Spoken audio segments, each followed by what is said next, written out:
Thank you, Dan, and thanks for all your leadership at the Aspen Institute. We are calling a bit of an audible due to a featured guest this morning. First of all, good morning. My name is Jack Moriarty.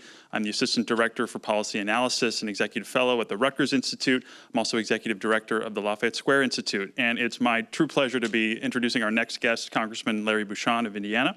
The Congressman represents the 8th District of Indiana, which encompasses all or part of 21 counties in southern and west central Indiana. Since coming to Congress, Representative Bucshon has been a champion for advancing patient-centered healthcare reforms and has been a leader in the fight to end the opioid epidemic, having been just one of 8 lawmakers from around the nation recognized by the Coalition to Stop Opioid Overdose in 2016 for his work on the issue. First elected to the House in 2010, the Congressman currently serves as a member of the House Energy and Commerce Committee.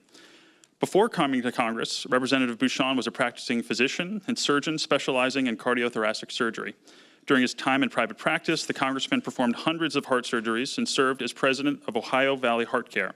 He is board certified in cardiothoracic surgery by the American Board of Thoracic Surgery. In the 115th Congress, the representative introduced the ESOP Business Act of 2019, a bill designed to better support 100% ESOP companies in bidding for government contracts. A version of this legislation was subsequently enacted in the National Defense Authorization Act of 2022. Congressman Bucshon and his wife, Catherine, who is also a physician and a practicing anesthesiologist, reside in Vanderburgh County and attend Our Redeemer Lutheran Church in Evansville. They have 4 children. Congressman, thanks so much for joining us today. Well, thank you for that gracious introduction, and it's great to be here. I think my role is to show that there is support in Congress for ESOPs and other innovative ideas to help workers have better salary, better benefits, and also have more input. That's the key, right? So, as was mentioned, I'm from Evansville, Indiana, and I'm in my 7th term in Congress, but this is my final term. I'm not running for re-election. So that was a self-determined kind of deadline. I want to do something else after this, right? I do serve on Energy and Commerce, has broad jurisdiction. But let me just say that companies that use employee stock ownership plans, ESOPs, play a critical role in making the United States the strongest economy in the world. Employees of companies with ESOP structures promote innovation in their industries and routinely have higher job and retirement security than many of their peers in other companies. ESOPs are a major driver in Indiana's economy. 167 ESOP companies in Indiana in sectors ranging from manufacturing, with Jasper Engines and Transmissions in my district, as well as banking at Old National Bank Corp.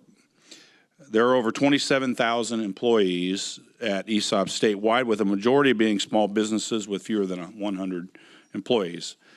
So in my view, Congress must continue to support those that utilize ESOP structures, which is why, as was mentioned, I introduced the ESOP Business Act, H.R. 2022, during the 115th and subsequent Congresses to improve contract competition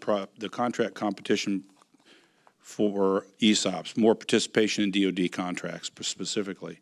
And I supported Representative Jim Banks in his efforts to establish a 5-year pilot program in the 2022 National Defense Authorization Act, which was also mentioned, that allows ESOP-owned Department of Defense contractors to receive non-competitive awards of follow-on contracts. And I'm also co-sponsor of the Promotion and Expansion of Private Employee Ownership Act, which would incentivize owners of S corporations to sell their stock to an ESOP.